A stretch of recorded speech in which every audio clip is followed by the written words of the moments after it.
وَأَقِيمُوا الصَّلَاةَ وَآتُوا الزَّكَاةَ وَارْكَعُوا مَعَ الرَّاكِعِينَ، اور نماز قائم کرو اور زکوٰۃ دو اور رکوع کرو رکوع کرنے والے کے ساتھ۔ اس آیت میں نماز قائم کرنے اور زکوٰۃ ادا کرنے کا حکم دیا گیا ہے۔ نماز قائم کرنے کا مطلب سورۃ البقرہ کے شروع میں بیان ہو چکا ہے۔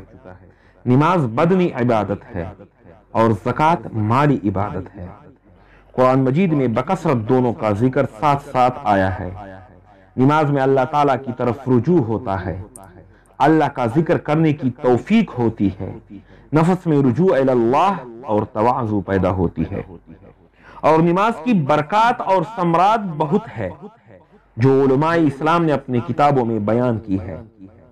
زکوٰۃ سے نفس کی کنجوسی دور ہوتی ہے اور مال کا قبض بھی دور ہوتا ہے، اور ساتھ ہی یہ بھی فرمایا کہ رکوع کرنے والوں کے ساتھ رکوع کرو، یعنی نماز با جماعت پڑھو۔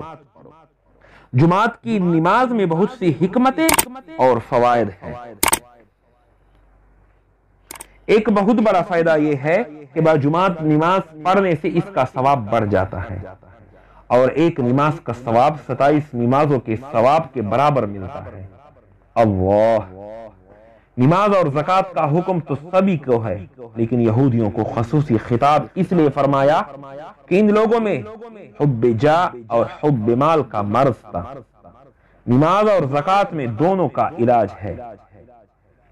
بعض علماء نے فرمایا ہے کہ وَارْكَعُوا مَعَ الرَّاكِعِينَ اس لیے فرمایا کہ یہودیوں کو نماز میں رکوع نہیں تھا، مطلب یہ ہوا کہ اب تک جو نماز پڑھتے رہے اب ان کو چھوڑو، اور اب وہ نماز پڑھو جو حضرت خاتم الانبیاء صلی اللہ علیہ وسلم نے بتائی ہے، جو رکوع اور سجدہ دونوں پر مشتمل ہے۔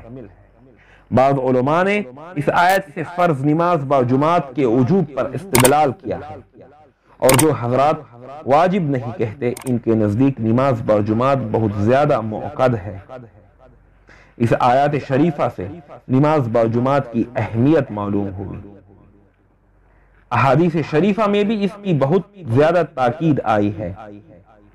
حضرت ابو ہریرہ رضی اللہ عنہ سے روایت ہے کہ رسول اللہ صلی اللہ علیہ وآلہ وسلم نے ارشاد فرمایا کہ قسم ہے اس ذات کی جس کے قبضے میں میری جان ہے، بلا شک میں نے ارادہ کیا کہ لکڑیاں جمع کرنے کا حکم دوں جو جمع کر لی جائے، پھر نماز کا حکم دوں تاکہ اذان دی جائے، پھر کسی شخص کو حکم دوں جو لوگوں کا امام بنے، اور میں ان لوگوں کے گھروں کی طرف چلا جاؤں جو جماعت میں حاضر نہ ہوئے، پھر ان کے گھروں کو ان پر جلا دوں۔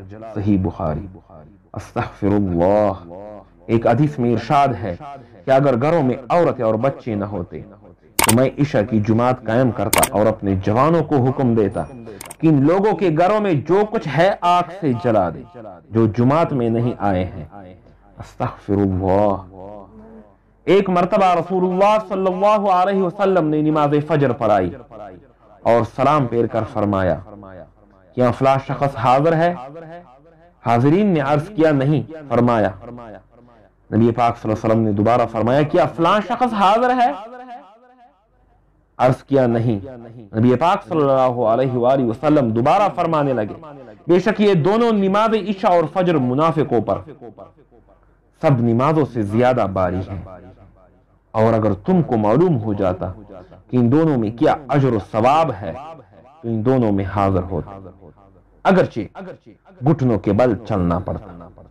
اور فرمایا کہ بلا شبہ پہلی صف فرشتوں کی صف کی طرح سے ہے، اور اگر تم جان لو کہ اس کی کیا فضیلت ہے تو ایک دوسرے سے آگے بڑھنے کی کوشش کرو، اور بلا شبہ ایک شخص کو نماز دوسرے شخص کے ساتھ مل کر نماز پڑھنے سے زیادہ پاکیزہ ہے بنسبت تنہا نماز پڑھنے کی، اور دو آدمیوں کے ساتھ مل کر نماز پڑھنا ایک آدمی کے ساتھ مل کر نماز پڑھنے سے زیادہ پاکیزہ ہے، اور جتنی بھی زیادہ تعداد ہوگی اس قدر اللہ کو محبوب ہے۔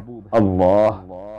حضرت عبداللہ بن مسعود رضی اللہ عنہ نے فرمایا کہ بلا شبہ میں نے اپنا وہ زمانہ دیکھا ہے کہ نماز جماعت سے صرف وہی شخص پیچھے رہ جاتا تھا جو منافق ہوتا اور اس کا نفاق کھلا ہوا سب کو معلوم ہوتا تھا، یا کوئی مریض ہوتا بلکہ مریض کا بھی یہ حال تھا کہ دو آدمیوں کے درمیان چل کر آتا تھا، یہاں تک کہ نماز میں حاضر ہو جاتا تھا اور فرمایا کہ بلا شبہ ہم کو رسول اللہ صلی اللہ علیہ وآلہ وسلم نے ہدایت کے طریقے بتائے ہیں، اور ہدایت کے طریقوں میں سے یہ بھی ہے کہ مسجد میں نماز پڑھی جائے جس میں آذان دی جاتی ہو۔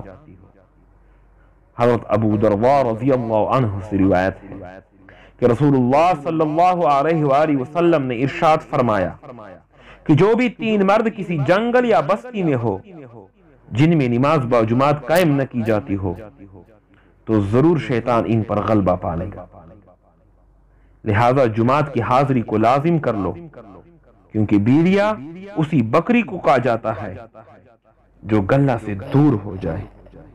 اللہ تبارک و تعالی آپ اور ہم سب کو باجماعت نماز والے بنا۔